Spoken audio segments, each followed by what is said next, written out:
100 దేశాలకి భారతీయ విద్యుత్ వాహనాలు. ఇది తాజాగా నరేంద్ర మోడీ పిలుపు అన్నది సంచలనమే సృష్టిస్తుంది. గత దశాబ్ద కాలంలో భారత్లో ఎలక్ట్రానిక్స్ ఉత్పత్తి 500% పెరిగిందని మోడీ అభినందించారు. ముఖ్యంగా మొబైల్ ఉత్పత్తి 2700% పెరిగింది. రక్షణ రంగ ఉత్పత్తులు 200% పెరిగినాయి.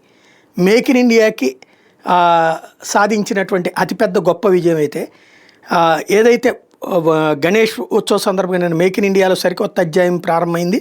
ఇవాళ నుండి దేశీయంగా రూపొందించిన విద్యుత్ వాహనాలు 100 దేశాలకు ఎగుమతి అవుతాయి అన్నటువంటి విషయాన్ని ప్రకటించారు. అందులో విద్యుత్ వాహనాల బ్యాటరీ తయారీకి ముఖ్యమైన అంశమని మనందరికీ తెలుసు. కొన్నేళ్ల క్రితం వరకు బ్యాటరీలు దిగుమతి చేసుకున్నాం.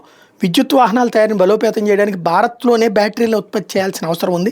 ఇందులో భాగంగా 2017లో TDSG బ్యాటరీ యూనిట్కి శంకుస్థాపన చేశామని గుర్తు చేశారు.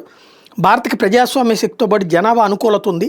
దాన్ని సద్వినియోగం చేసుకుంటూ రాబోయేటువంటి రోజుల్లో మరింతగా ముందుకు వెళ్తామన్నటువంటి విషయాన్ని తేల్చి చెప్పారు.